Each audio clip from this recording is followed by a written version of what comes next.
She disappeared once, and the entire city thought that was the end of the story. But then, months later, she came back. No warning, no explanation, no memory anyone could trust. And before investigators could understand what had happened to her the first time, she vanished again. This time for good. What happened to her in that missing time still doesn't make sense because the people who saw her return said she was not the same person who left. And the worst part is this: some believe she never truly returned at all. Her name was Emily Carter. At least, that was the name on the case file. To the public, Emily became one of those tragic missing person stories that slowly fades from the headlines. A young woman with a normal life, a normal routine, and no obvious reason to disappear. Police searched. Friends spoke to reporters. Family begged for answers. For a while, everyone hoped she would be found quickly, maybe confused, maybe hurt, but alive. Then the trail went cold. No confirmed sightings. No usable evidence. No message. No body. Just silence. And then, after the story had already started to slip into the background, the call came in. A woman matching Emily's description had been seen near a bus station outside the city. She was alone, confused, and looked as if she had just stepped out of nowhere. When police arrived, they found her sitting on a bench, staring straight ahead, barely responding to questions.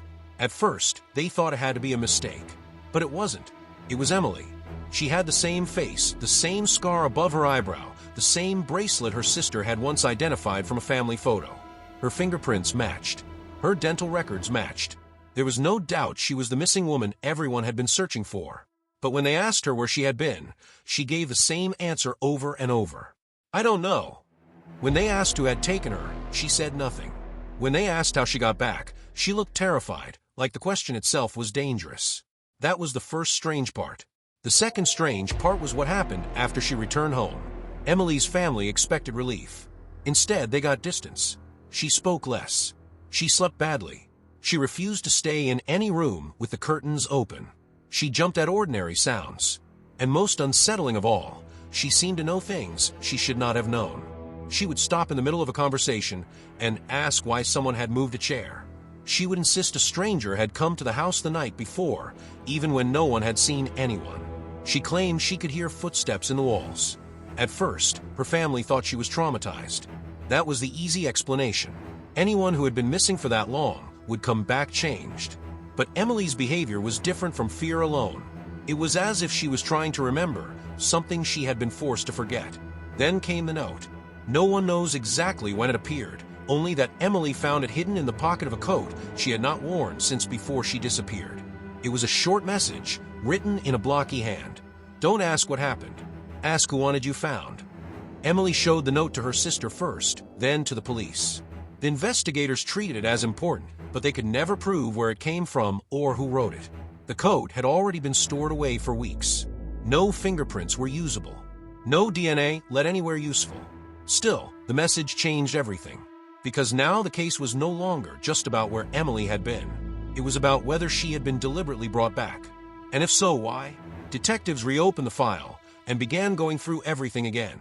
They reviewed witness statements, phone records, camera footage, credit card activity, transit logs, and every scrap of evidence tied to the days before Emily disappeared. One detail kept standing out.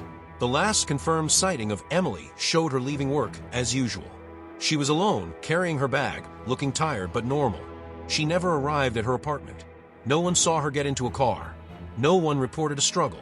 It was like she had stepped into a gap in the world and never come out. But something else was odd.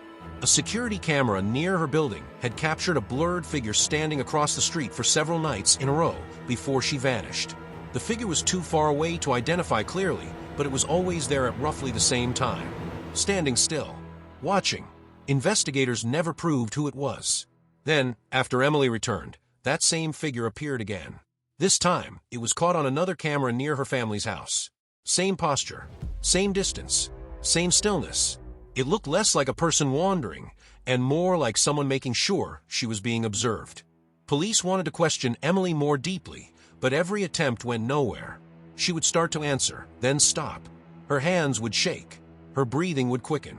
Once in the middle of an interview, she broke down completely and whispered, "I wasn't gone the whole time." That statement should have been the breakthrough. Instead, it created a bigger mystery. Because when asked what she meant, Emily said she couldn't remember everything, only pieces. A locked room, a voice behind a door, a smell like bleach, a watch that kept ticking even when she couldn't see it, a light that never went off, and then she would stop. She said there was someone else with her, someone who told her that if she tried to leave, no one would believe her, someone who knew her name before she said it, someone who, according to Emily, did not want to hurt her at first. That detail mattered. It suggested the situation had started in a way that wasn't purely random.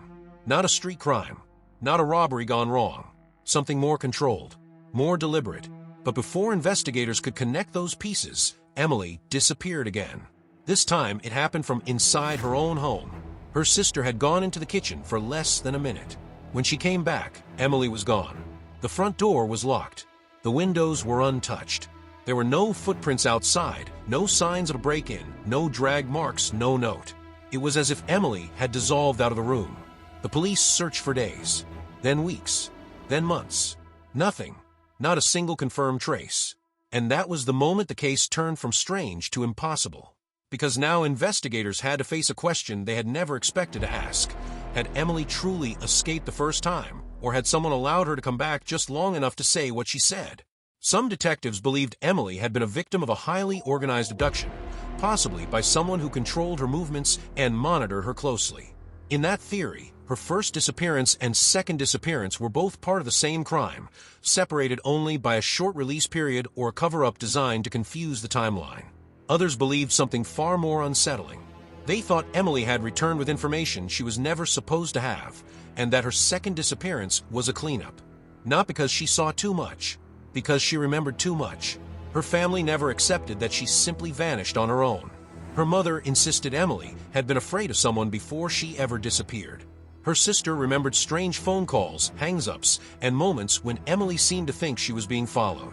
There were also rumors of messages deleted from her phone before police could fully recover them. One recovered fragment mentioned a meeting she never explained. Another referenced a name investigators could never verify. And then there was the file irregularity. Years later, a journalist reviewing the case noticed that several pages from the original report had been removed. Not misfiled, removed. The missing pages included interview notes from one of the first officers on the scene after Emily returned. The official explanation was administrative error, but no one ever produced the pages again. That detail fueled an ugly possibility. What if someone inside the investigation knew more than they admitted? What if Emily had been found by the wrong people first? What if her disappearance had not only been hidden from the public, but shaped by someone with access to the case itself? The theory was never proven. Neither was any other. That is what makes this case so disturbing. Every possible explanation seems to leave something behind that does not fit. If Emily was abducted by a stranger, how did she return with such specific fear? If she escaped on her own, why did she vanish again without a trace? If someone staged her return, why risk it at all?